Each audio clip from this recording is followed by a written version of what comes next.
a cognitive neuroscientist, which basically means psychology and neuroscience mixed together, and I also mix behavioral economics. I look at the brain mechanisms and try to understand what drives how people act every day, how they interact, how they make decisions. And so we all make a lot of important decisions ourselves, whether it's investment decisions, strategy decisions, hiring decisions, but we also need often to affect the decisions and behavior of other people, whether it's our clients, our employees. Now, humans are pretty good at this. However, we also have a lot of very robust biases. And there's two important things to consider here. So first of all, many of the decisions that you make is often based on information that you get from other people. But that information has already been processed by their brains. So we really need to understand in which way that information is likely to be biased. And second of all, we then communicate information, advice, and guidance to other people. And we will be more effective if, while doing that, we take into account the biases of the people in front of us. The reason it's important is that we all hold a host of beliefs in our head. We have beliefs about ourselves, and beliefs about gender, and beliefs about how things should work in our company, in our industry, political beliefs, beliefs about our relationship with other people. And then we go out into the world every single day unconsciously trying to seek evidence that we are right. And then we become more confident in those beliefs. What happens in our brain when we encounter someone with a different opinion or a different belief? So what I'm showing you here is a slice of the brain. So if I was to cut your brain like this, and I'm looking inside, and I'm highlighting all the areas that statistically we could show is encoding the information coming from the agreeing partner. And what happened to people's confidence in their own assessment? It became higher, right? Makes sense. Someone agrees with me, so I become more confident. However, when two people disagreed, metaphorically speaking, it looked like the brain was shutting down, and we couldn't see activity that suggests that people were encoding the information coming from the disagreeing partner. And what happens to people's confidence in their own belief? It went down, but just by a little tiny bit, not significantly so. So this is an example of what we call the confirmation bias, which is our tendency to take in information that agrees with what we believe, but to be skeptical of the information that doesn't. However, there is one very important exception to the confirmation bias, and that is when we get evidence that doesn't confirm to what we believe, but it confirms to what we want to believe. Let me give you an example. So this was a study that was conducted a few months before the presidential election in 2016. 1,000 Americans were asked, who do you want to win the presidential election, and who do you believe is going to win? So back in 2016, about half wanted Trump to win, and half wanted Clinton to win. But back in 2016, most individuals believed that Clinton was going to win on both sides of the camp.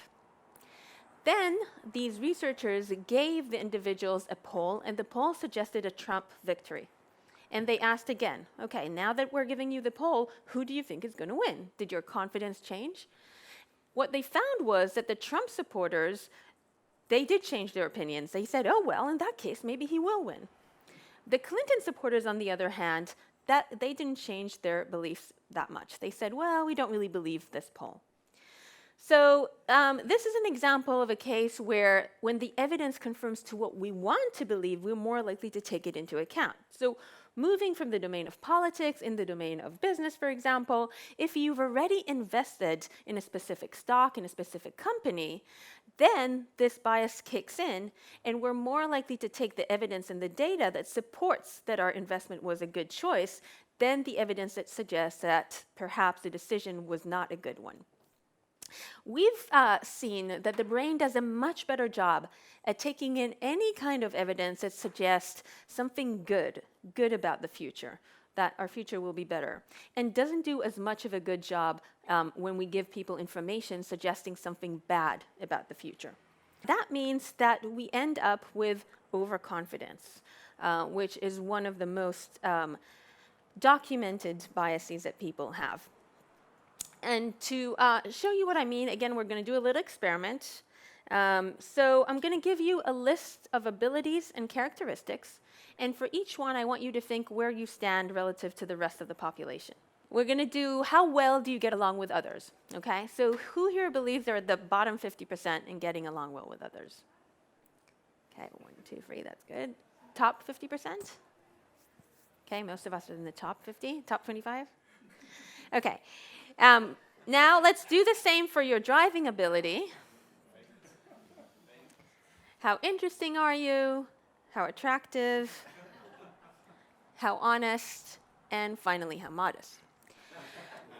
So most people put themselves above average on most of these abilities. In fact, they're even willing to bet money on it if you ask them for it.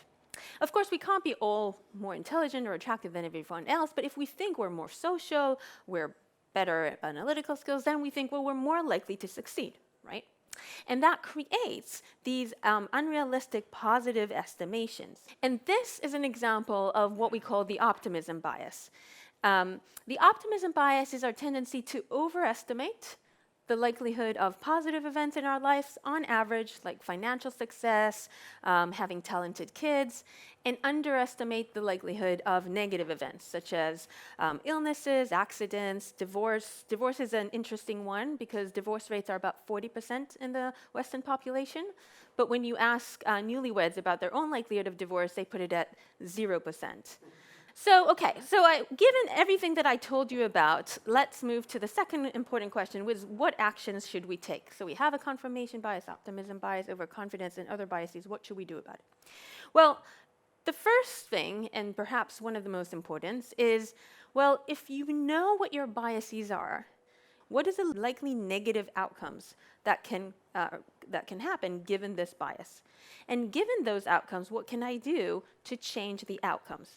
Now, what you don't want to do is try to think about how to change your biases. They're going to stay there because they have evolved over millions and millions of years.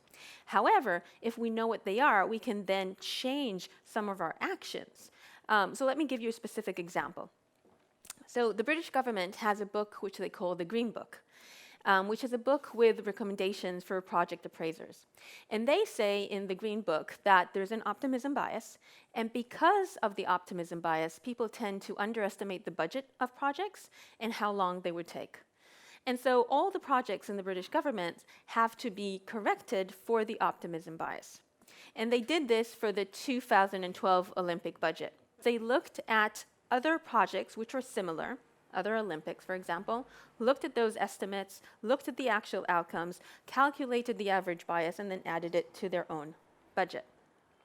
The second one is related to what I said. How do we know what the policy should be? What should the rules be?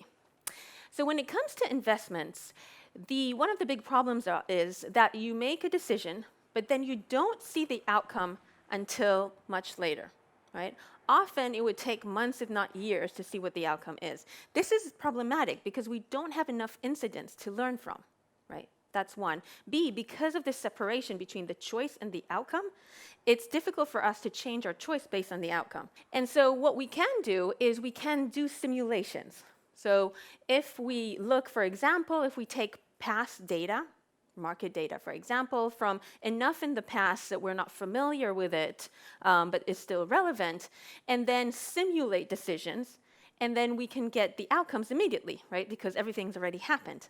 So we can then see if our decisions were correct or not correct, and then we can learn really quickly. We'll be like, oh, here I was overconfident. Here I should have sold, but I didn't. Why did I do that? So by doing simulations, we can correct ourselves, but we can also learn about ourselves. Are you the type of person who sells too much? Are you the type of person who are overconfident? And then the third thing is related to overconfidence. So I told you that most people tend to be overconfident. And so what this means is that we really need to make sure that when we are assessing a person or their advice, we need to assess their competence, not their confidence. We kind of know that this is true, but we often don't actually follow this advice because we have this heuristic. It's really easy to go along with the confidence, right? Looking at the competence requires us to ask a lot of questions, the justifications, and so on. But we really need to remember this one. And finally, if we understand the biases of people around us, well, that means that we can adjust our message and the information and advice that we give to others to those biases. Okay, so I'm going to end up with this last point, which is we're not necessarily aware of how our brain works, right? We're not aware that we learn more from good news and bad news unless we're stressed, and then we start learning more from the bad. That we have a confirmation bias, that imagination has such a big effect on our well-being, but becoming aware of these things means that we can improve our own decisions by figuring out what these things mean and how can I change my decisions and actions, putting in policy in place, but also being more effective in communicating with others. And when I tell people about these, they often ask, well, now that I know about these biases, are they going to go away? And the answer is no. Knowing about them is not going to make them go away, but it means that you could use that information, right, to change your behavior. And the very last thing I'm going to do is I'm going to show you this to kind of convince you of this point. I'm going to show you a visual bias rather than a cognitive bias. So you could actually see it with your eyes. So like this, it looks a bit, relatively normal. Maybe something's a bit off. But looking at like this, well, it's obvious, right? So yes, the eyes are upside down. The mouth is upside down as well. Now, what is the point of this? The point of this is to show you that when you look at this upright, it looks abnormal. And the reason we can perceive that it's abnormal so well is that we are expert in faces. We see upright faces all the time. Our brain has evolved specifically for what we need to do, which is perceive faces. We do not see upside down faces. And so our brain has not evolved to perceive odd things in upside down faces, right? So it just doesn't do that. But the point is that although I told you about this illusion now, and you saw it unfold, and you believe me, it hasn't gone away, right? So it hasn't changed your perception. The bias is still there, but now you can do something about it if need be. And same thing is true for cognitive illusions and biases as well.